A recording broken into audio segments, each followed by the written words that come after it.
మీకు ఈ వీడియో నచ్చితే లైక్ చేయండి, సబ్స్క్రైబ్ చేయండి. రమాదేవి మెడలో ఉన్న మంగళసూత్రాన్ని పట్టుకొని వస్తూ ఉంటే చాలా షాకింగ్గా చూస్తూ ఉంటాయి. రమాదేవి తన సూత్రాలన్నీ తీసుకొని వచ్చి తులాభారంలో వేసినా కూడా రోజా తూలదు. ఇక రమాదేవి అక్కడ ఉన్న చంద్రిక వైపుకు చూస్తూ ఉంటుంది. చంద్రిక చాలా టెన్షన్ పడిపోతూ ఉంటుంది. చంద్రికని మెడలో ఉన్న మంగళసూత్రాన్ని ఇస్తావా లేదా అని రమాదేవి అరుస్తూ ఉంటుంది. అయ్యో వద్దు, నేను ఇవ్వను అని చంద్రిక ఏడుస్తూ ఉంటే, నీకే చెబుతుంది, మర్యాదగా ఇస్తావా లేదా అని రమాదేవి ఇక గర్జించేస్తూ భయపెట్టేస్తూ బెదిరిస్తూ ఉంటుంది.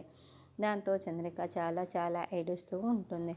వెళ్ళి పసుపు కొమ్ము తీసుకురండి అని చెప్పటంతో పని ఆవిడ పూజ గదిలో ఉన్న హర్ష దగ్గరికి వెళ్ళి అమ్మగారు పసుపు కొమ్ము తీసుకొని రమ్మన్నారు అని చెప్పడంతో ఇక హర్షని దగ్గర ఉండి పసుపు కొమ్ముని పసుపు తాడు కట్టేసి ముళ్ళు వేసేసి ఆ పసుపు తాడుని ఒక ప్లేట్లో పెట్టేసి పని మనిషి చేత పంపిస్తూ ఉంటాడు.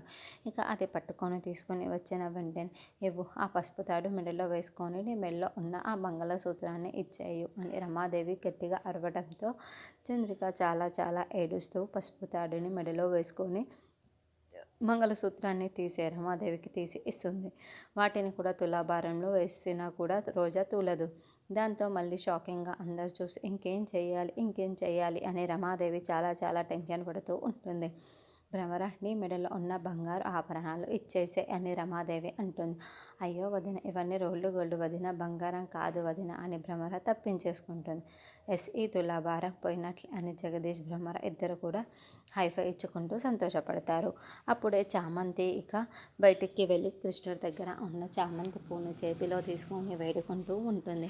నా ప్రయత్నం ఏదో నేను చేస్తున్నాను, నన్ను గెలవనివ్వు స్వామి అని వేడుకుంటూ ఉంటుంది.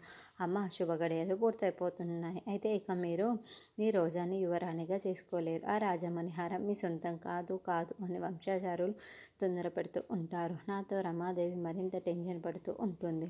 అప్పుడే చామంతి తీసుకొని వచ్చి తులాభారంలో పెడుతూ ఉంటే, ఏం చేస్తున్నావు, ఆగు అని రమాదేవి అరుస్తూ ఉంటుంది. ఈ పువ్వుని దేవుణ్ణి వేడుకొని ఇక్కలో పెడతానమ్మా, నా వంతు నాకు